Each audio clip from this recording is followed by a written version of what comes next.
but thanks for listening. Yeah.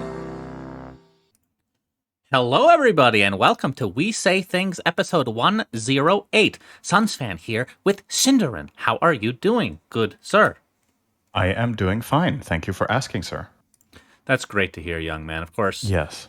as you can tell, Cinderin is back home from the AniMajor, and I am in a different hotel room in Stockholm for ESL One, which we'll talk about at some point in this episode. So, Yes. audio should be better than last week, that's for sure. Now that at least one of us is back home, and we're not three people screaming into a microphone, so that's good. But yeah, we'll talk about the AniMajor and all that good stuff. But first, let's give our patrons a shout out, Cinderman. You sound like you're struggling to focus. Is that because you have a fresh salad right next to you? Actually, no. It's because I, again, do not have dual monitors. Actually, I should say I don't have quad monitors, which I'm used to. Oh, And instead, right. now on my laptop, instead of the Wii Play stuff that they gave me a gaming PC and everything. So a little bit scuffed from my end right now, but hopefully it ends up being okay. So why don't you start us out, young man? Yes. Speak up too. So, Speak up as now. always, yes, I will speak up. As always, a big shout out to the In Bruges tier. And we haven't mentioned this on many episodes in a row, so I just want to remind people, if you want to chip in to the Patreon and in any tier, there's like different perks, then you can check out patreon.com/we say things. And here comes the In Bruges tier. Shannon, I'll do the first half. You'll do the second one. You ready? Yes. Okay. Cinderin's sharp new haircut. Oh, nice. Mummifying someone in sticky notes for daring to write on one so the adhesive is on the bottom. Okay. Interesting. I can't get enough of you guys at the AniMajor. You are the GOAT duo. Pray to Gaben that you get invited to TI. There's a lot of wholesome ones this time. That's amazing. Thank you. I'm only able to climax if Cinderin is berating. Oh, if SUNSfan is berating Cinderin. Damn, that was my mind That's wandering wholesome. off. Wholesome. Yep, very wholesome as well. Puppy's got the secret formula. SUNSfan, my GF, found out about this membership, so now it must end, but I forgot to cancel. Read Wizard's first rule. He's forgotten to cancel for I don't know how long now. Yeah, it's been a while. That's good. Keep it up. Shakar. Playing Wyvern on lane is so shitty, his second spell should be called Sphincter Blast. The Megapope. AniMajor wager can assuage her labor danger in favor of lasers. TI in New Zealand. Zanxavier. Nate Thicko01 Hamscroat supports the Suns and thinks that all Lakers fans should go suck it, cuff cuff Pop-Tart. Bacon is offended Cinderin doesn't want to support my work. Maybe he just needs to find adult friends. Yes, that's it. In Dota's lore, Chen was passionately fucked by Batrider. Void Spirit found out, so he ported half of his danger dick to assist. Shark TM, storming Valve HQ if both of you aren't invited to TI. I mean, that one is wholesome and at the same time a little bit scary. All right, that's half. Also, thank you to happy 31st birthday, Alex Chow. Novi Panda. Happy birthday. Dop. Eating Chosnek makes you happy and healthy. SUNSfan need to cast at TI10. Mr. _man, as always. Oh yay, another Ben Broomhead Patreon name. I'm sure this one is really interesting and witty. That was quite interesting and witty. Good. It was different than the last one. Pitch Black, Wooden Aftertaste, Dun Talk, Anonymous, purging provocative prerogatives that purposefully pool my pernicious purse. Nice. Peter, thanks for a great major. Your cast was the best part. Niebling, Ronnie Another Keel, wholesome one. and Penta Dirk. Thank you, AUI. Loves the podcast and the AniMajor. Yeah. Last week actually changed nickname to Penta Dirk. Yeah, shout out to AUI for doing that last week. That was actually pretty hilarious. Okay. Let me turn down my mic just a bit, doing this slightly live here. Okay, so next thing on the list, Cinderin, since we didn't get a chance to talk about it, the NBA. All right. Oh. So I guess I don't need to warn people. I'm just assuming this will be the longest NBA segment for a while, so you can skip if you want, but I am obviously very excited. Basically, from the beginning of the playoffs, the Suns, or I have been traveling, which makes me really fucking sad. And I've had to watch every Suns game, as you know, because you watched one of them with me. Well, occasionally Hmm. there's like an early one, but mostly at 5 a.m. I've had to wake up every time to watch. A couple times I knew it was gonna fuck me real hard in the major, like being extra tired. But you So, did it anyway. well, no, I'd wake up and like, all right, I'll watch the VOD. So I would wake up like a couple hours after the game and not check my phone, so I don't know who won or anything, and I would watch the VOD. And even then, it's still pretty early in the morning, so I can't scream or anything. So I think we did I even talk about the first round? I don't think so, because AUI I was don't in. think you did. Okay. Right, because we didn't do it on the AUI episode. So the Suns are the second seed. The Lakers we played in the first round. They're the seventh seed, but that's because of injuries and whatnot. And we were down two to I don't even know if you knew this, Cinder. We were down 2-1 to the Lakers. Okay. Hmm. And in that game three that we lost, LeBron and the whole team were basically taunting us, like with dancing, they're showboating and stuff, like dancing on the court, doing all this annoying ass shit that made me really angry. And I was thinking to myself, and I've said this literally like a couple weeks prior concerning like esports, like we've had this discussion Hmm. where if you do not want to give the other team any ammunition, right? You don't want anything put on that bulletin board before the Right. game to give you extra motivation. And I'm like, I guarantee you they're going to be playing this clip in the Suns locker room before every fucking game. And what happened? We win the rest of the games. We absolutely fucking shit stomped them. 3 games in a row after that. We win 4-2. LeBron just walks off the court, doesn't even say GG to anybody, as per norm. Great winner there. So yeah, fuck Laker fans. You guys suck. We won. Get wrecked. And our second best player got like injured in the first game, so we are really worried that he just wouldn't be up to snuff. But after a couple games, it started getting better, so we started absolutely shitting on them. So after that, the second round began where we played the Denver Nuggets, who are the 3 seed, and you could call it the Suns Nuggets series, if you will. Hmm. Yes. And it ended yesterday. We swept them. It was 4-0. Every game basically was a complete mega stomp. We were up like 20-30 in one of those games too. So the Suns, and this one wasn't, I mean, okay, 4-0 was a surprise, but I figured we would, if we could get past the first round, we'd go to the Western Conference Finals easily because I thought we Hmm. matched up really well against Denver, and they're missing one of their main players. But so we are now in the Western Conference Finals, which hasn't happened in 11 years. I was working at GoDaddy as tech support. Fucking miserable. I wasn't in esports at all, other than being a failed Counter-Strike player at the time. And What do you think about the company named GoDaddy? it's terrible. Everything about I could go on a huge tangent about how much I hate that company. They tried to like when you apply for a job and they try to sometimes it depends on the culture, I guess. They try to brainwash you, right? Like, Hmm. "Oh, you're tech support, but occasionally you'll sell some stuff, but only if they need it." But in reality, you have to hit quotas, right? And I was Right. the best person in terms of the tech support. I actually won an award. I was the valedictorian at the time because I Uh was so huh. good at tech support. But you know me, I can't sell for shit because I can't lie to people. I'm really bad at it. Right. And they would make me try to like sell website stuff to like 80-year-old hags that don't even know how to turn on their fucking computer, for God's sake. So ended up quitting Hmm. eventually. Anyway, so the Suns are in the Western Conference Finals, Cinderin. We don't even know who we're playing yet because it's going to be between the Utah Jazz and the LA Clippers, and that series is 2-2. So at minimum, we won't play for another 6 days. So basically a week from now. So that gives us a Right. lot of rest. So So you might be home. yeah. So if 100%, I'm going to a game when I get home. So that's going to be pretty fucking hype. It's been a while. How So easy is it to get a ticket right now? that's a good question. I don't know. I might have to spend Okay. quite a bit of money though, which, I'm not only thinking about what it costs, but whether they're sold out. I mean, Because the US has COVID under, they're you've improved a lot in the last definitely, few months.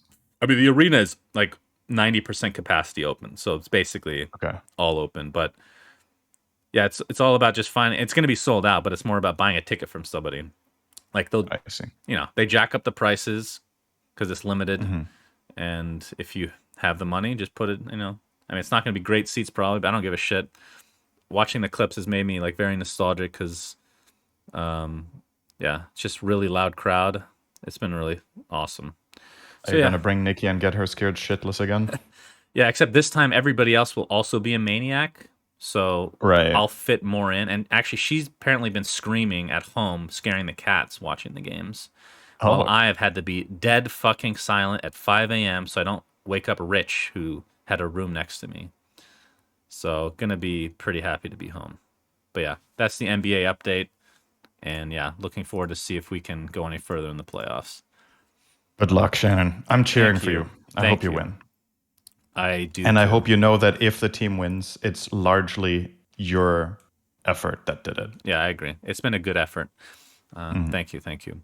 You're welcome. Okay, and before we actually get started with the episode, just a really quick Suns fan recommends. I watched this second season on the plane, but have you ever, did we, maybe I did this before. Have you heard of a show called Ragnarok? Norwegian Yes, Netflix series? So I have heard of that. watch season two, and I would recommend it. I thought season one was probably a little bit better, but still a good show. It's cool to see like some of these foreign series have just really high production quality. Like I'm not used to that. A lot of times it's just Really? not up to snuff from, I mean, I guess Dark was pretty high production value as well, but I'd say, in my experience, Scandinavian cinema is really good. and maybe I just haven't watched enough as well. But yeah, So, Ragnarok is about like Norse mythology, so like Thor, Odin, stuff like mhm, that, but more right. modern day. So I think it's cool. I like it. Not amazing, Cool. but it's good. Okay, Hmm. let's get started with the actual episode and the AniMajor Cinderman. Yes. So I guess we can just talk about first the playoffs, since we talked about everything else, right? In the last Pretty much. episode. And then we can Yeah. talk about our experiences. So I'm going to bring up an image Hmm. on screen that will show the bracket so we can talk about that at the very least. So All right. you talk to me what you want to talk about. Well, I think so. Hang on, let me just open it up myself as well so I have it more easily ready, Hmm. easily available. So, we cast a lot of games, obviously. I guess we'll talk about that second. So let's look at results first. So last time when we had AUI, all the groups were done. So yeah, like you said, literally just playoffs. And we had some predictions. You predicted two teams from NA top four. I predicted two teams from China top three, and we were both as close as possible while being wrong. Hmm. An NA team was one game away from top four, which would have made two NA teams top four, and a Chinese team was one game away from top three, which would have made two Chinese teams top three. So, Yep. pat on the back to both of us. It was a good try, good effort, but not quite there. So the story of the whole tournament, obviously, if you don't want spoilers, make sure you skip this or mute now. We will talk about If winners you're and watching everything. video, it has already been spoiled. Apologies. Oh, true, right, you're showing that. But yeah, if you're watching video, then go back in time and don't watch. Okay. So the story of the tournament pretty much was PSG LGD were amazing and seemingly pretty much unstoppable. They lost a couple of games, but they never lost a series all tournament. They came in the group stage. They got 3 draws and won 4 games or 4 series. So 4 2-0s and 3 2-2s. And then they got into main event. They 2-0'd, they 2-1'd, they 2-1'd, and they 3-0'd. And the finals was very one-sided except one game. LGD were just so good. Yep.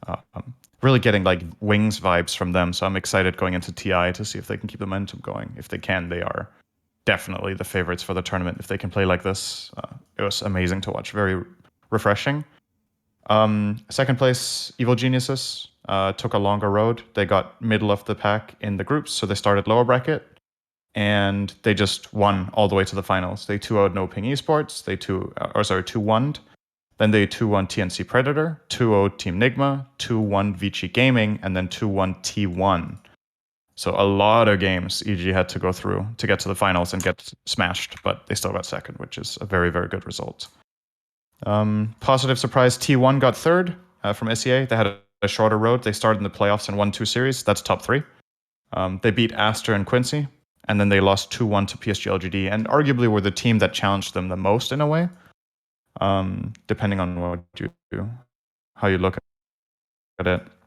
And we got some, I think this was something recent in an interview with Zhao Wei, the coach of PSG LGD, said that they had been scrimming against T1 and got stomped.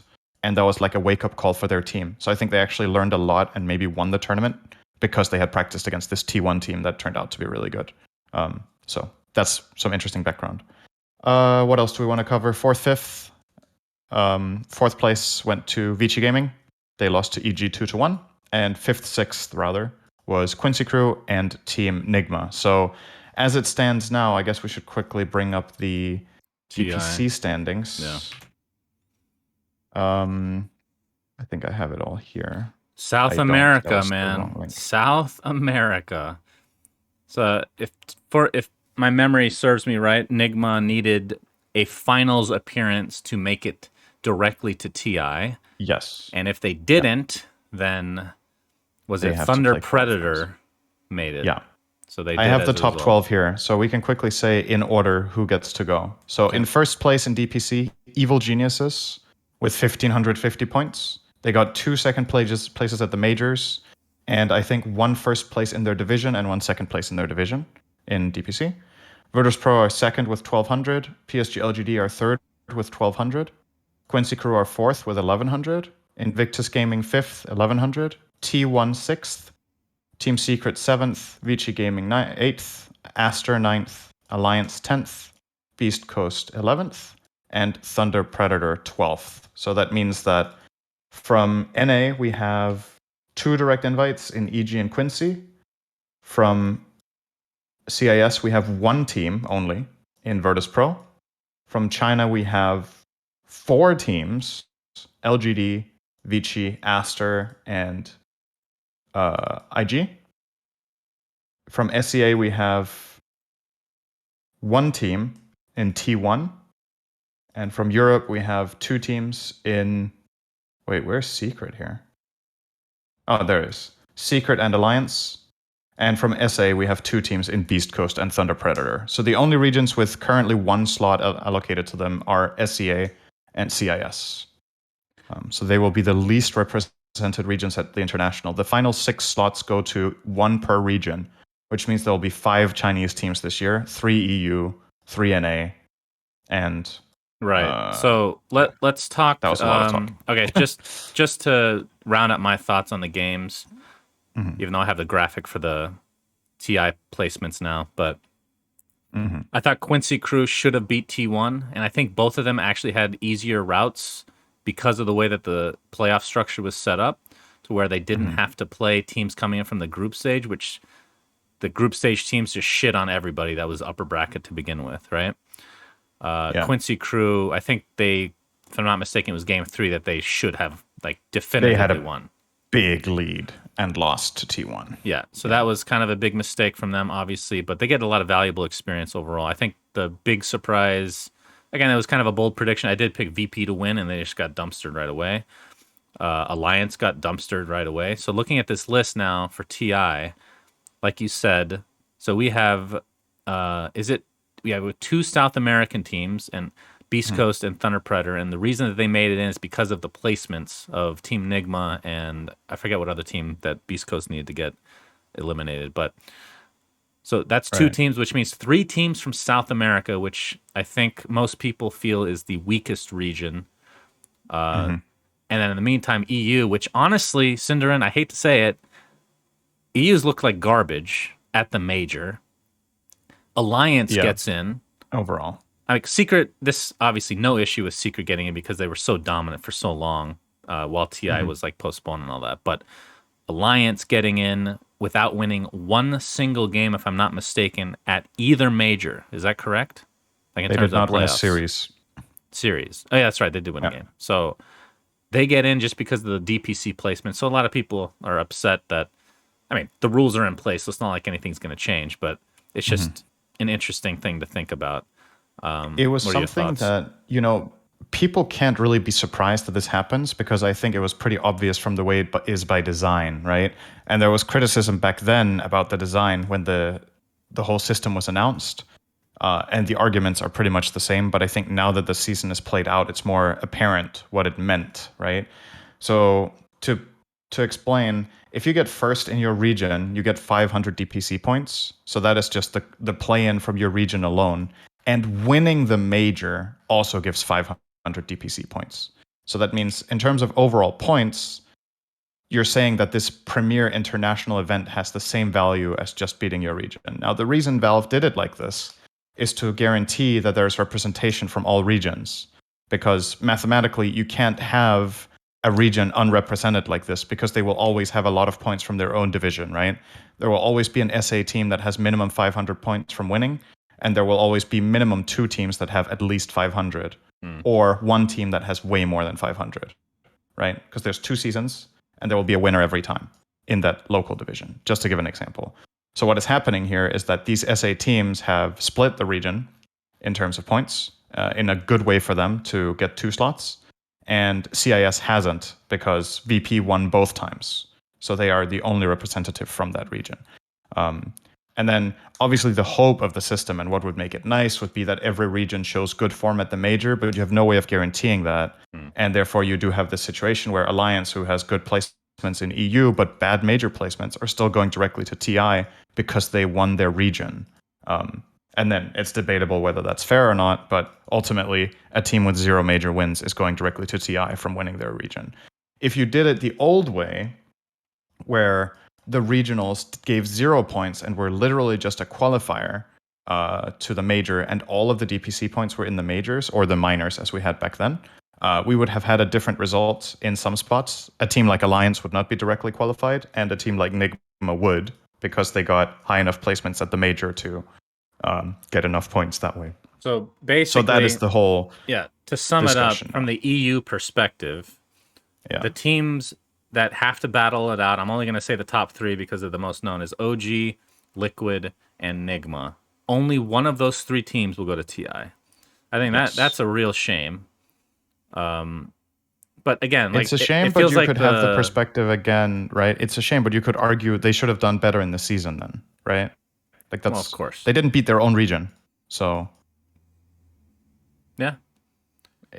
There's going to be a counter argument, right? You can be like, yeah, it's a shame they don't go, but at the same time, why should OG go when they haven't qualified for majors? Why should Liquid go if OG when they doesn't qualify for TI 10 and then wins TI 11? Is that 3 TIs in a row for them? No. How does that work? But it's a next level way of thinking. We're not so good this year, guys. Let's just not qualify. I mean, we'll talk about them in a moment as well, because they got some major changes. Some news, yeah. But yeah, I feel like this DPC season was just kind of like a beta. You know what I mean? Yeah. Like, they just need to work out a lot of these kinks. The consensus is that this format is not good. I think overall there are some pros to it, but more cons. We don't like that teams go in and start directly in the playoffs and don't play for a week while other teams grind through the group stage. And the only reason they start higher is that they got 1 higher placement in their own region. So, for example, Alliance, by being first in EU, didn't have to play groups at all, whereas Team Secret had to go through wildcard. Oh, well, sorry, they didn't make it, so that was a bad example. What other EU team was there even? There was Liquid. only Nigma? And Liquid. Liquid and Nigma, right? So Liquid have to play through the groups. They didn't make it. Nigma did. They got out a wild card and then also out of groups. But like, they have to go through this meat grinder, whereas Alliance, because they won 1 more series in the regionals, just skip all of that and start an upper bracket, which can be both good and bad, in fairness. But yeah, by design, all these teams should play groups. There's a lot of games we never get to see, and it just doesn't really make sense to me. And then there's the whole point distribution, where the consensus I'm gathering overall is that people think it's fine that the regional leagues give points, but the major should be worth more. Like, it could be worth twice as much. I know it'd be fine. If you made it worth twice as much, then getting 5th, 6th at the major is worth more than winning your regional division. And I don't think that sounds unfair. Yep. I mean, I think we're on the same page. We've talked about this so many times before. That you get a TI with 0. All right, we're having some lag. I'm going to pause the video. Okay, and we're back because my internet is complete dog right now. Okay, but anyway, we're basically done talking about the placements of the actual tournament and TI. And I think next we can just talk about our thoughts on the major itself, Cinderin. Did you Right. have fun, young man? Any stories you'd like to Yeah. share? So, well, so first of all, the set and everything was amazing. I think we played it a really good job with just the overall setting of everything, the way things were designed, the theme, the editing, the content that they did. I wish they did a little more content, and I think they did, but a lot of it didn't get aired. I'm not sure why, because of limitations of time or editing or whatever, but There were a couple overall, it was things that really, really they well done. cut, and I was very thankful that they cut them. We won't talk about it, but Right, but we there were a were lot of there were thrilled. some other segments that I believe Slacks recorded, for example, that just didn't get aired. I believe, Yeah, I but think what they did for most of the content that he made, they ended up airing it on like in between the grand finals and lower brackets. And I'm like, why right. don't you just like, put them, scatter them in throughout every day? Because he has so much shit. Like he was just sitting there doing nothing Mhm. most of the time because he'd already made all his content. Yeah, he could have definitely had more stuff, but overall, very, very good. And as far as it was being talent at the event, I think they took care of us just fine.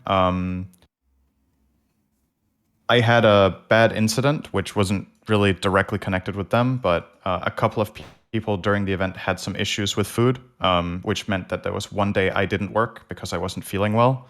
But outside of that, which I can't really directly blame them for, because it's like I don't really know how it happened and who it happened to and exactly why and whatnot. But there were a little bit of food problems. Um, but aside from that, everything was very good. So can't complain. Yep, pretty much the same for me. Trying to think if I have any stories. I feel like we played a lot of ping pong together. Yeah, You actually were the beating first couple of me. days. Like every game was close, and I told you I've had a ping pong injury for quite a while, so I'm just gonna stick to that being the reason that you ended up winning some of those matches. I Yes, believe Nico Baby challenged us, but he never ended up playing me, and I think you beat him handily, if I'm not he beat mistaken. me Oh, was he really in a good? close. It was a close game to 11. He beat me, I think 11-9 or something, 11. or maybe Oh, it was. He beat me by 2. I think we might even have played extended. okay, I It was see. very close. He was good. But yeah, the event That overall for was fun. me was a lot of fun. Obviously, I mean, I posted some of this on social media, but it was nice to, with COVID and all that, nice to be able to hang out with people again. Um, Yes, Obviously, very I'm much. vaccinated, so I feel pretty safe in general. I don't know if that was different for you. I thought they did a pretty good job, like as good as you can probably ask for Yeah, it, they like did in a very good Ukraine. job with COVID safety. Like it's not going to be like So, Singapore because Singapore is more government sanctioned stuff that you literally can't do stuff. But for the most part, mhm. we just couldn't leave the hotel. The only time we were outside is when we would get off the shuttle to go into the arena, essentially. So just like Yeah, 30 seconds a day. yeah, But like you said, the stage was unbelievably good. I always have fun yeah. working with the We Play guys. Food generally not great. Was not a fan of the hotel food at all. I so they have these things called pancakes, right? They call them pancakes, but they're really crepes, okay? And they love filling stuff with cream cheese in this country. And I mean, as much as I love cream cheese, it hurts my gut at times, okay? And I would still occasionally have these pancakes with cream cheese, and I'd put like this cherry jam over it, right? Which I enjoyed quite thoroughly. Right. The final day comes, and I'm like, you know what? I haven't had this in a while. Let me have some pancakes. Put the jam on it. I sit next to Lacoste and Dendy, and they're both looking at me like I'm crazy for some reason. And because they're looking at my plate and they see jam on this thing, I take a bite. What's inside? It's beef. There's fucking beef in the pancakes. I don't understand how that's a thing. Uh, How? it's not that uncommon a thing in Europe, but I guess it is in the You US guys are to get like the. insane. Seriously. But I will say, so there's like two standard types of pancakes, right? There's the sweet pancakes, which is similar to yours. They're generally like a little bit thicker, and then you will have them with like jam or sugar or fruit, stuff like that, right? Like blueberry pancakes or whatever. Very standard stuff. And then there's the other type, which is a little more like crepes, like you said, and then you will usually fill those with some sort of beef or whatever. It's like pseudo tortillas, right? Not really, but in that direction, as like a dinner pancake with meat. It was That breakfast is a time. thing. Not Just want to only. say that it was breakfast time still. It's like 10 Wait, in it the was for morning. breakfast. Yes, it was for Okay, breakfast. that is kind of And strange they had actually the for breakfast. I label will agree with and that. it said pancakes and there was no mention of Mhm. beef. I'm telling you, that's how it went. I was quite That surprised. is that is pretty weird. But at I'm not least gonna I lie. entertained Dendi for a little bit there, so that was good. But yeah, I will say about the hotel food. Sometimes it was lackluster, but at the venue itself, they took good care of us.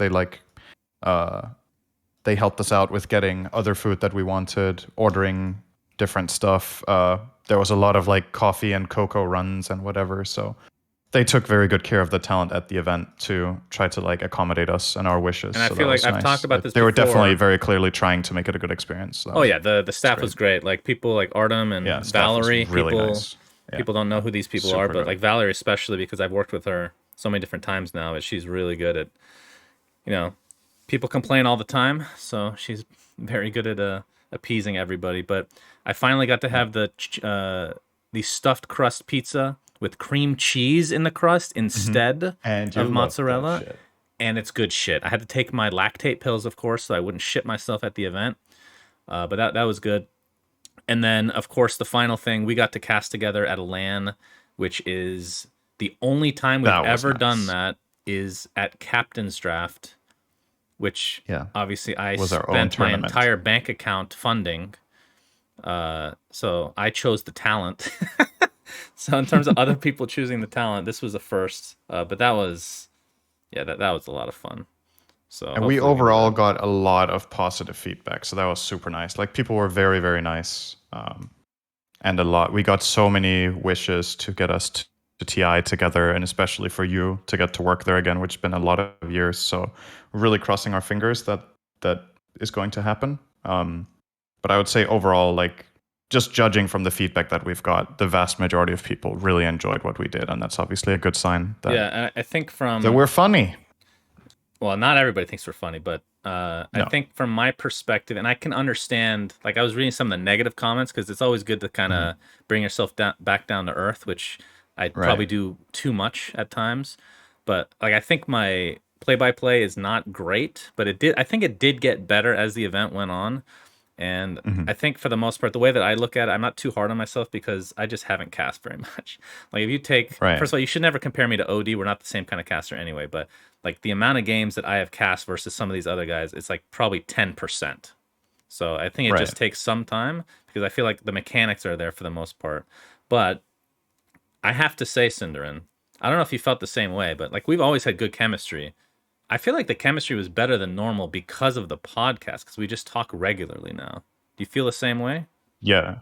I think so. I mean, it just makes sense, right? If you're talking to people more and you're like, especially in that kind of setting where you're having a conversation just as two people for like extended periods of time, you like just get on the same wavelength with like diction and what you say and what kind of jokes work.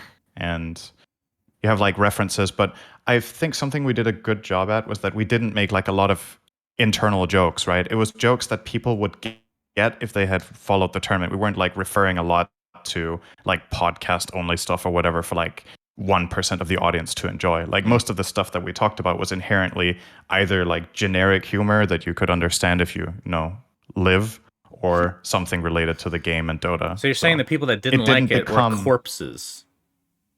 it didn't become it didn't become like a podcast, right? Like some people said it was amazing and it was really fun because it felt like it was like the podcast but in an official broadcast. And I think what they mean by that, or at least the way I agree with that, is that it's in the sense of like our conversational style, where we're not strictly just casting the game in the very defined style with expert and play by play, and then you like take turns, and that's how things go, and it's very like mechanical. We're a bit more like organic. We're just two guys watching the game together, having fun, cracking jokes at shit while still, you know, talking about the details and the overall like play by play and stuff. So we have like an how to say it? We have like our own version of Dota casting, which I think is different and very like it's nice to have something, yeah, just have some variance, right, in the space, because Yeah. a lot of casting is very defined, right, and we're trying to make it a little bit more casual and a little bit more fun, um, and that's obviously not for everyone. So the people that really want that traditional hardcore Dota cast will probably not be their favorites. But for a lot of the casual people that just tune in, want to have a laugh, Yeah, I um, think like this is the then like that's more for I them. So. personally like if let's say they were to want me to do or us to do grand finals, I would have said no because I actually don't think that we should be doing personally, at least not me specifically, Mhm. because I feel like there is a certain hype that is needed for the ultimate of the ultimate, but at the same time, you know, there's always been this rhetoric that this style of casting isn't good for like TI. And I would actually argue the opposite I really disagree with that. because when think about TI, this is the only marketing that Valve does for Dota 2. More new people watch TI than they do during any part of the year, right? Hmm. And I feel like this style caters, I mean, obviously it caters to other people as well, or else we wouldn't have people that are supporting us. But I think it caters a lot to newer players as well because Right. they don't like they're not going to miss as much, So I don't know. It's always been this battle of hey, there's not one way to cast games. This is a stylistic choice. This is how I prefer to do it. Like I've said this before, Sundar. Obviously, you've been a co-caster for so many different people now, so you've been on both sides. But like, Hmm. if I really wanted to become, I don't want to make this sound negative for everybody else because there's a lot of really good talent, obviously. If I wanted to be like everybody else, I think I could if I put in the work. But I don't. I've never Hmm. wanted to be. you know, I'd like Right. to have like I want to have fun while I'm casting. I have fun just talking to you like it's like we're just having a long conversation, and then Yeah. as long as we don't go off in too many tangents, which I think I used to do like way more. I've cut back on it big time, but got to have some Right. of it. Got to have some of that I still. think we're like finding a balance where you're not like being in the eyes of people that really want to watch the Dota, that it doesn't appear to them like you're being disrespectful to the game itself by just Right. talking about what you had for breakfast instead of like the actual game, right?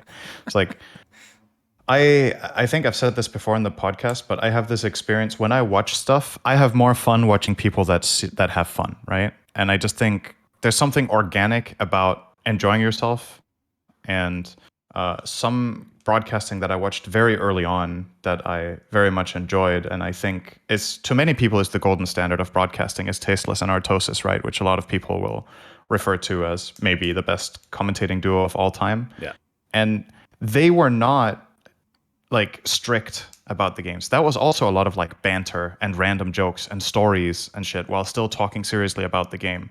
And if you're watching this podcast or listening to it and you haven't really checked out the broadcast, like we're probably also laying it on a little bit thick here compared to what it really was, because I think we do the game justice. Like we still talk about what's happening and take the team seriously and cast the fights the way that they're happening, but during downtime in the games or when not so much is happening or when something really funny is happening, just running with that moment is enjoyable for us. Like we're not forcing fun when we're casting.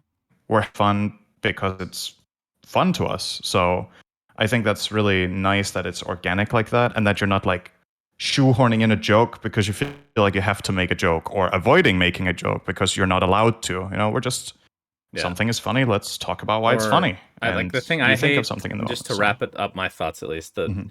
like from a play-by-play perspective, I hate overhyping moments. Mhm. If the game is like a 30K net worth lead and like, I'm not gonna call it like it's the TI deciding game. If it's a TI deciding game and that's happening, sure, but it, I don't know. I can't fake fucking hype casting. I just can't Right. do it. I think I'm incapable actually, but that's just me And probably. I don't think that's a problem. I think, a lot of the time the audience also knows, like you don't have to. I personally don't think you have to pretend, or how to say, you want to do the team's justice, right? And if one team is getting stomped, then that's the story of the game. It's not disrespectful to a team to say that they're losing hard if they're losing hard. Like everyone can see it. It's not a secret that when you're 30K behind minute 40, you're probably losing. Yeah. And then like you can hold on to whatever hope they have in one specific thing, but the game is speaking for itself a lot of the time. So um, and there are moments in games that are not particularly interesting, or where teams fuck up, and then that's funny. Like then that's a fuck up, and yeah, that's Yep. I think we've pretty much covered it. But it's interesting. It's definitely interesting. And like you said, I also want to emphasize, like, I don't think, like, the different casting styles we have in Dota, I don't think people following this like more strict play-by-play slash expert role is bad. It's just we have a lot of that, and we have our own personal like preference and style, but that doesn't mean theirs is objectively worse or that it caters to less or other people. But I think having the variety and us being able to do things our way is a really good thing overall. Yep, couldn't have said So it better myself. Okay, we somehow spent 40 minutes. Well, actually, that's not true. Probably half an hour since I talked about the NBA for 10 minutes, but on the not bad. AniMajor. But yeah, so a lot of fun. Let's move on. If you see me going, Yeah. oh, you don't see me, but for the viewers, if you see me going back and forth, this hotel room is a fucking disaster. Okay, I'm not going to talk about all the problems I'm having, but my laptop keeps unplugging, so I have to keep trying to get it to plug back in. I don't understand how that's even remotely possible, but pretty low on battery, so you'll see me going back and forth. But Cinder, let's quickly talk Okay. about the Dota Plus update summer 2021 because we missed a lot of stuff in the last Right. couple weeks. This Hmm. one's going to be a quick one, but you get the high fives back. You get guild banners. They're getting refreshed essentially. The Dota Plus seasonal treasure, which I'm not even going to show because they're all not great in my opinion. If I don't Hmm. make a video on a chest, it means it ain't good. That's how Yeah. I feel about it now. The seasonal quests and the guild rewards have been refreshed as well, so you can get more shards. Yep. And then they announced the dates technically for the qualifiers for TI. So Yep. it's going to be between June 23rd and July 10th for, that combines all the regions essentially. But they go Yeah. in order. So Eastern Europe, which is CIS region, and the other countries around CIS and South America, June 23 to 26. So the entire qualifiers run 4 days per region. That's really fast that they're executing this. So EEU and SA is June 23 to 26. NA and SCA is June 30 to July 3rd. And CNEU is July 7th till July 10th. So also 4 days for China and Europe in the end. And that means that there's about a month between the qualifiers are over and TI. So the big question I think a lot of people have on their minds, when is the patch coming? Is that before these qualifiers that are in a week, or is it immediately after and before TI, which would be in a month almost? Will be interesting to see. I feel like if the patch is going to come out before the qualifiers, they need to drop it today or tomorrow. Thursday, the absolute latest. So During teams have a the week of prep. ESL broadcast, in other words. Yeah, I mean, they've done it before. Yeah. So Yep, no doubt. I mean, speaking of it's gonna be a ESL, huge one, but yep. So let's move on to ESL One Summer 2021. As I said, I am going to be attending that event. It was essentially some people backed out because I don't know how far in advance they did talent, but some people backed out, and obviously I was in EU, so they asked me, Jenkins, Tsunami, Lacoste, T Governor, and AUI to come. I believe Purge is also coming, and then Cap and yep. Kyle are doing remote. So Yeah. should be a lot of fun. We have Alliance, Gambit, Secret, OG, Liquid, Quincy Crew, Nigma, T1, VP, Tundra, Viking, and Team Unique. So kind of a mix of the EU teams that you're used to seeing, but then sprinkled in with some teams that were obviously at the major that don't necessarily want to go back home immediately. So we get to see Right. Quincy Crew, T1. So that's pretty cool. Excited to see that. A bit surprising that none of the Chinese teams ended up playing this because some of them are staying, from Yeah. what I understood, and not going back. Hmm. But might have been a communication thing or a last minute decision from them or something happened so that they are not going back. And therefore, it was too late to get them into the tournament. But would have obviously been cool for a big tournament like this to also have Chinese representation. Pretty big prize pool, though, you got to say. They're playing for 400 grand Yep. in a between major and TI tournaments. So this is no joke. First place gets 175K, which is a very big percentage. That's about, I don't know, what's that? Just do some quick maths here. That is 43.75% of the entire prize pool for first place. You know how I feel about prize distributions. I feel like that's too top heavy. Yeah. But, you know, Yep. I would agree. the finals is second place gets less than half of first. That is pretty crazy to me. They're But just copying Valve, Syndrome. Can't blame I them, guess so. But I mean, the finals is worth a lot that way. this will be my first ever ESL event Oh, ever. and last. Probably. Okay. It's only down from here, as Kyle himself said. Once I got that Reddit thread, it's all downhill. So yeah, it should be a lot of fun. I mean, get to hang out with some of the talent that was at the major, obviously, Yeah. for an extended period. So Hmm. yeah, gonna have fun. Okay. Real sausage party up in that one. Yep. All right. We have the next thing on the list. OG has made some changes, so Anna has retired. I'm just going to read the post. Anna has decided to no longer compete in Dota 2. It was truly a great honor to play with you and have you by our side, friend. And have you by our side, my friend. Thank you for everything you have done for us. And he makes a little bit post as there as well. And then not too long after Cinderin, they have announced, in pure OG fashion, our road to qualify to TI this year is not the smoothest. A king's help will be more than welcome. Sumail has accepted to once again hop on our train and give us a royal hand. Welcome back, King. So Sumail replaces Ana. Your thoughts? That's pretty big news. Although Yeah. we heard a lot of rumblings at the major, this was probably going to happen anyway. Right. So it was a huge So, surprise. Sumail, for those who forgot or weren't around, Sumail did actually have a short stint with OG during COVID, but because of limitations with travel and everything, they ended up parting ways. It didn't seem like it was because of bad chemistry or whatever, but it just didn't really work for them. But now things seem to be shaping up for them, and they're bringing him back. They looked really good with Sumail, but they didn't get to play a LAN. And now we'll see if they obviously. First of all, they're playing ESL One Summer, right? So that will be Sumail's first showing on LAN with this team.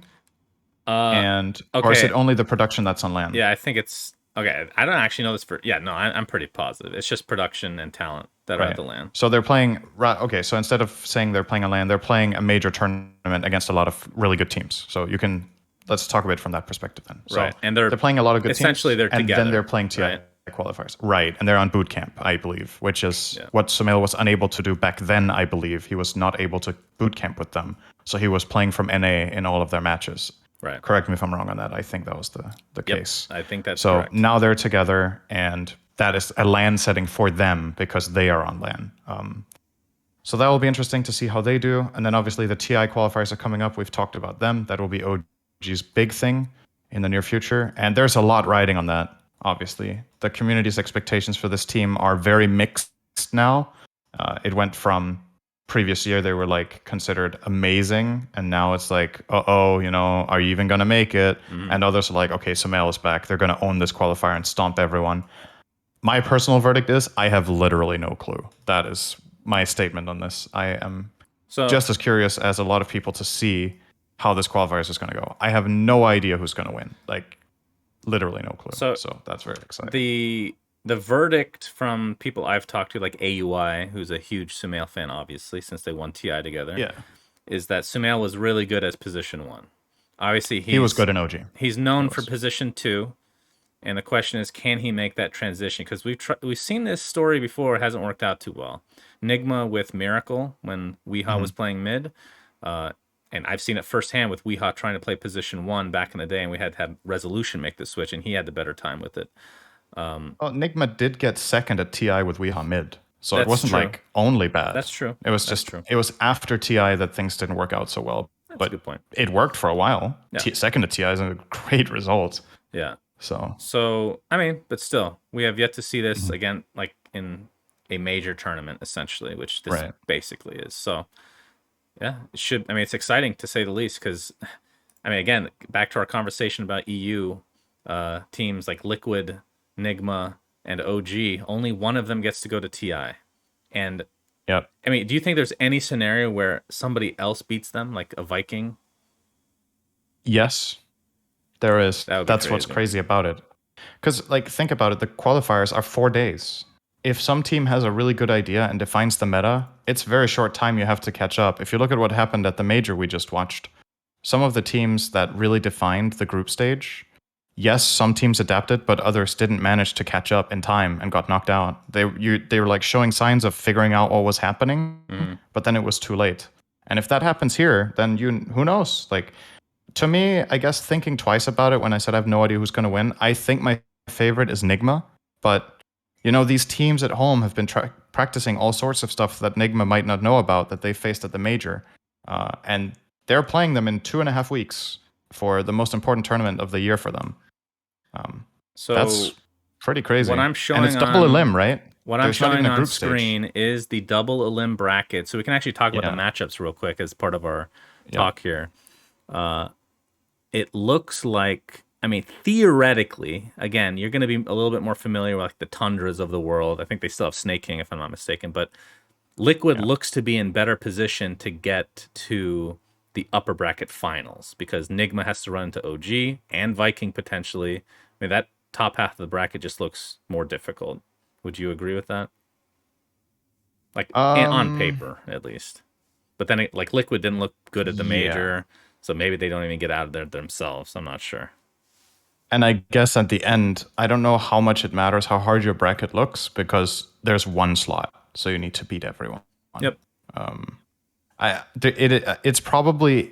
It's probably better to have an easier side of the bracket, but it matters a lot less than say two teams went through. Then having a good side is really really nice, right? But yeah, it's crazy, and that's just EU, which is obviously the biggest story for us because we have more of like a connection with the region and the teams. You're connected with NA to an extent, but they just, no disrespect to anyone, do not have this quality of teams that aren't already in. The two really good NA teams are in. That's Quincy and EG, and now it's most likely going to be possibly Undying or Four Zoomers that take the third spot. That will be the NA qualifier for the most part. Yeah, almost certainly one of those two. But then you also have China, which we haven't really talked about. There are some serious teams there too. There's like RNG, Elephant, eHome, that have a lot of familiar faces for most people. I guess the other teams have less known players, but are still really good. And I guess the team that a lot of people from the Western scene want to see make it through is Elephant because they have FY and Paparazzi and maybe Yang and Zuper. What a fucking team, though. eHome with Sylar, XM, Chalice, Fade, and X Nova. That's also a lot of players that the Western team scene will know. And then the rest of the teams are less known internationally in terms of players, but that's another region that's just stacked for one slot. Yeah, it's crazy. It's gonna be hype. It's gonna be hype to watch some of this Dota for sure. Okay, let's finish up with some other game topics that won't take too long. This one was from last week, but we couldn't talk about it because of AUI being on the show. I'm like, well, we could have, I guess, but I don't think he'd be interested. Valorant. Right. They finally had their first, and I watched this because this was before we started casting. I got to watch it in full. The Valorant Champions Tour 2021, the Masters at, how do you say this? Is it Reykjavik? Reykjavik. Sure, in Iceland. Yep. Yes. Icelandic capital. This was interesting because basically, as far as I could see, zero talent other than like maybe an interview person went to Iceland. It was all remote, and they were all sent like either they went to like a remote studio or they had their own stuff sent to them for like green screens, but basically no talent went. It was just teams. And that's very strange. First of all, I have to say, as you guys know, I've been playing Valorant for a decent amount of time now, and been watching. Watching is a lot of fun. And there's a North American team that we've talked about briefly named Sentinels. And historically speaking, from a Counter-Strike perspective, NA has always been pretty weak compared to EU. Like it's always been the case. They've had their moments with like Cloud9 and Team Liquid, but for the most part, right. Almost every single case, EU is going to be better.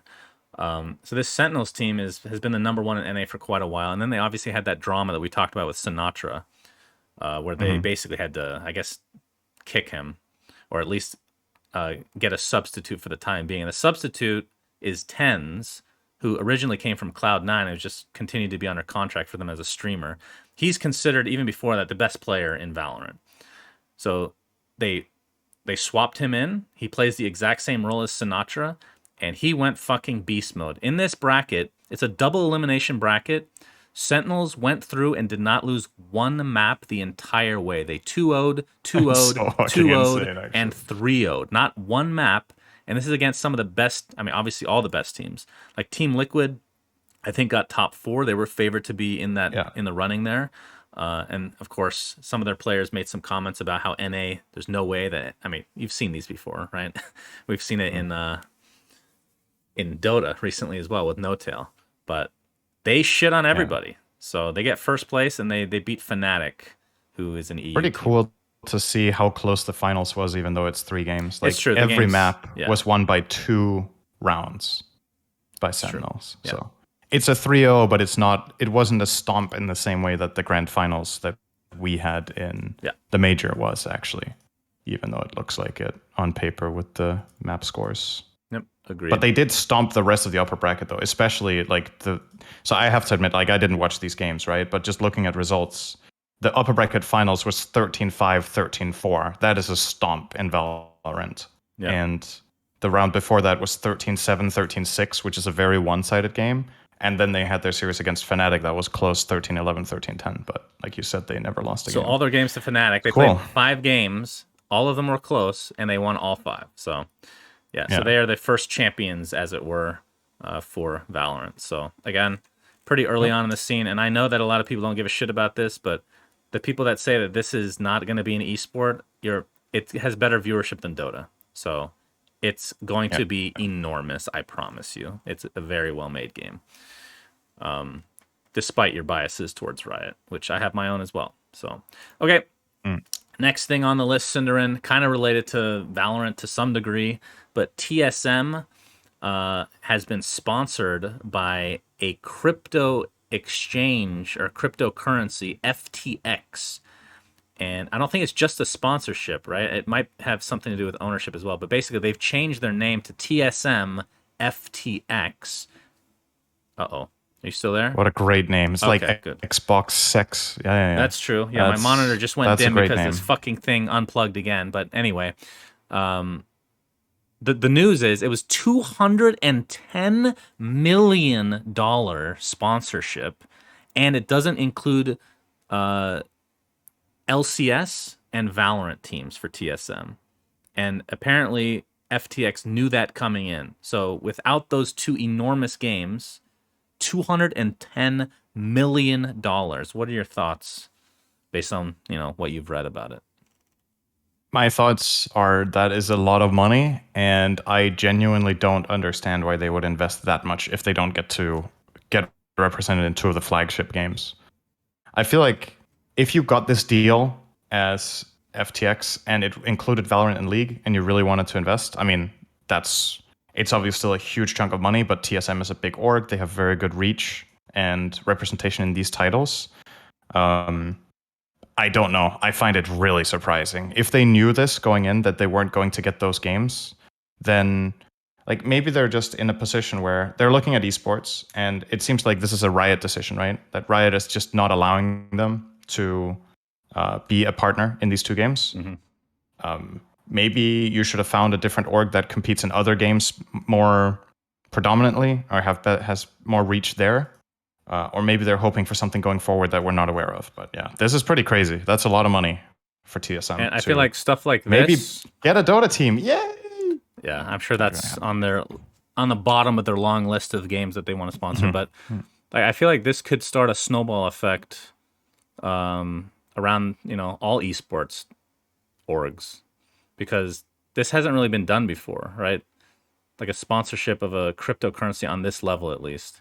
So right. So what we've had where there's been name changes has mainly been sports companies clubs and sports clubs, right? Like PSG LGD, which used to be LGD Gaming, it went into a shared partnership with Paris Saint-Germain, which is a French football club. I believe still the best in France by far, without being an expert on football whatsoever. But definitely PSG is like the biggest name, right? So the Paris football team has a Chinese Dota team, which is interesting. There's a couple of other examples as well, especially I think most of the partnerships with football clubs have been in FIFA, where there's like more leagues that have their esports division because there's like an obvious market segment and overlap, right? You get some really good reach there because the vast majority of the people that you reach in FIFA are obviously young men who also watch football. So like the overlap is amazing.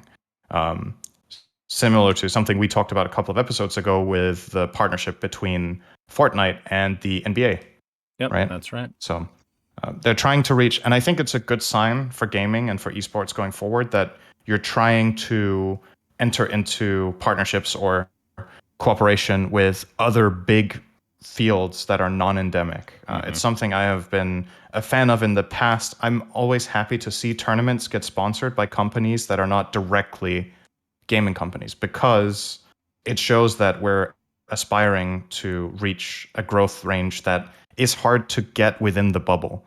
Now, whether cryptocurrency is the solution to that is a big question mark, because this is something that I am not in the know about. I don't know very much about crypto. I stay away from it personally, at least for the time being, because like it's very, you're buying into an idea for the most part, basically. And it could become the next amazing thing. There's definitely the possibility of it, but it could also be air to a large extent. And now we're going to get a lot of comments on that, I'm sure, on this Yeah. podcast Well, from sorry, people that either hate it or love it, and that's fine. Like people will have their biases and opinions or whatever. So I'm not going to say that this is thin air. I'm not going to say it's the next big thing. I'm just going to say I think most people can agree that there's uncertainty around this, right? Like you don't know exactly what crypto is going to do and when and how and why.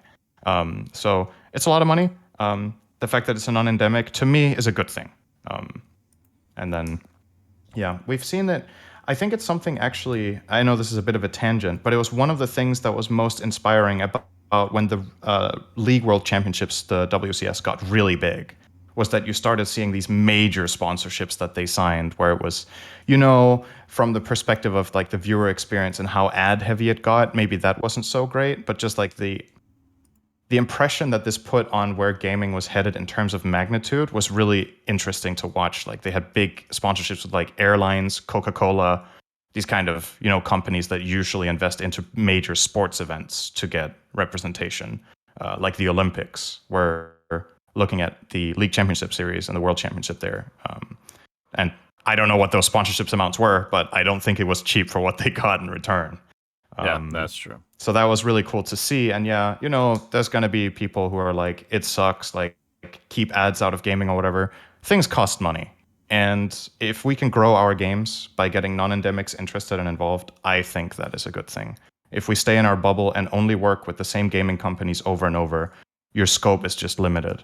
And like this. Speaking of which, if anybody out there has any contact for Totino's Pizza Rolls, we would love to have them as a sponsor because I enjoy their products anyway. There's a photo on my Instagram from like a 2 years ago or so where I'm passed out on the couch with a plate of eaten Totino's Pizza Rolls, and Nikki, she took a picture of me, and I found it literally 2 months later on my phone. I'm like, this is an invasion of privacy. And then I posted it to Instagram. Just literally please. Non-endemics. That's so funny. Please. Oh my god. Okay. Final thing, Cinderman. Not much to talk about because it's basically just a tease, but Microsoft has been teasing that Windows 11 potentially will be coming or announced on June 24th. So as of now, about 9 days away. Windows 11. What are your thoughts? I think some people thought that Windows 10 would just be the Windows forever and they'd just be coming out with major updates over time. But obviously, Microsoft has other plans. I mean, Microsoft wants to make money. Yes, this is true. So they haven't had very good track record of operating systems. So they go from Windows 95 to 98, which was a great jump. Windows 98 to SE. I'm going to miss some here. Windows 98 to 2000, which was fine. And then XP came out. That was probably the best operating system to this day. I think that was the biggest jump. XP was very good. So yeah, XP was amazing. And then I'm going to miss some here. Like Vista? there was ME, Millennium Edition. That was fucking garbage. Wasn't that before XP? Not sure. Yeah, I'm not looking at a Wikipedia page. This is just pure memory. And then, yeah, Windows Vista. That was horrendous, right? I did not think it was as bad as the generic person did. I didn't have as many problems as other people did. Really? But it was worse than XP, I guess, but it wasn't like I didn't run into like this wall of issues that everybody seemed to be having. But I guess I was just lucky. Like for the first year, like half the drivers just wouldn't work. I don't like again. I don't got remember the lucky reasoning with it, behind I it don't all. know. But Windows Vista was pretty much looked at as a complete failure. Then they came out with 7, which was amazing, right? Windows 7 was good. Yeah. Then they came out with Windows 8, which everyone hated. Then they skipped Windows 9 because I don't know if it was a marketing thing or if it was actually true that the original Windows was called Windows 9.0 or something like that, and you just couldn't have the same file. Shit, I don't know. So they skipped to Windows 10. I think it was something like I think it was something about the indexing of a lot of like programming languages and stuff, where an older version was, like you said, had something with 9 in it, and it would mean that you needed to reprogram all of those things because it would detect incorrectly or something like that. So they just skipped it instead. Sure. And started with the one. By the way, I know we're going to get some comments that we understand that we skipped some. This is just off our memory. But so basically every other Windows since like XP has been utter garbage. Like every time. Every second. Right. So so Windows 8 was terrible. Then they came out with Windows 10, which people have been using for quite a while. It's been incredible. I think it's, in terms of like, my favorite Windows would be XP, 7, and then 10.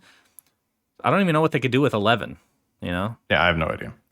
The only thing that I really care about with operating systems, to be honest, is if they can improve the performance. Like, in terms of functionality, I'm not missing anything. Like, I feel like every time there's a package with like new features or whatever, I don't care. Like, I don't even look at them because I have what I need and what I use. So it's not really features that I'm after. I'm after performance. Like, do you get better infrastructure or better performance for streaming? Do you get better performance for running multiple monitor setups? Do you get more performance for graphics? Like, this kind of stuff is interesting. So if they do that, I hope Windows 11 is more focused on that, because like, it's obviously hard for us to say, but like, what features can Windows 11 give us that we want? Well, like, I'll tell you genuinely something have that no I would idea like. what I would So want. one thing, so first of all, recently they came out with an update that you had to install. I don't know if you've had this installed yet, but it's like this little widget in your taskbar that shows the weather, and it's really fucking annoying. I hate this thing. Yeah, And switch it off. I Like, actually had to Google how to switch it off because it's not easy to do so. It's almost like adware. Anyway, so at home, I actually have this thing that they originally came out with Windows Vista that they stopped supporting because of security issues. I continue to use widgets. Have you seen what widgets are? Like, it shows your CPU usage, it shows your internet usage, it shows the weather, the time, GPU usage. Like, I fucking love that stuff. Being able to look at my other monitor. there a lot of third-party programs that are good for that too, though? I mean, I use those original ones that are probably big security breaches, but they're amazing. I would like for them to come out with something like that. So integrated like tracking of performance. Yeah. Basically. Yeah. In a I nice would be okay with that. I format. genuinely don't know how much I would be using it. Like, you know, you can open like the task manager and you can see performance. You can see like CPU, memory, disk, but Ethernet. I don't want to open my task. I want it to be literally on my monitor at all times. I have 4 monitors, for God's sake. Right. Cater to the 4th monitor guy, please. Okay. Yeah. Well, so it should be interesting to see what they do with Windows 11. I'm always kind of excited, honestly. I'm kind of a geek with this kind of stuff, so be cool to see. Okay. Okay.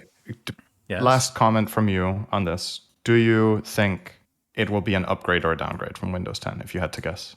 I think it'll be an upgrade. What does your gut say? Actually, you think this will be a good one, so there will be 2 good in a row? I think they fucked up so many times in a row coming off of something that people like that surely they've learned. But then again, so like Blizzard with Diablo 4, which is going to be amazing. Surely they'll learn but at the same time, Xbox 360, Xbox One, Xbox One X, Xbox Series X.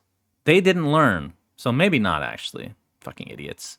Okay, so that brings us to the end of this episode. Sorry for the scuff setup, guys. The next time you'll see us, I will be back in my house, so the volume levels will be good and all that good stuff. Back to normal. Indeed. Okay, thanks for watching as always, friends. Until next time, SUNSfan and Synderen signing out. Goodbye. Subscribe. Seriously, don't subscribe. Don't mean anything, but thanks for listening. Yeah.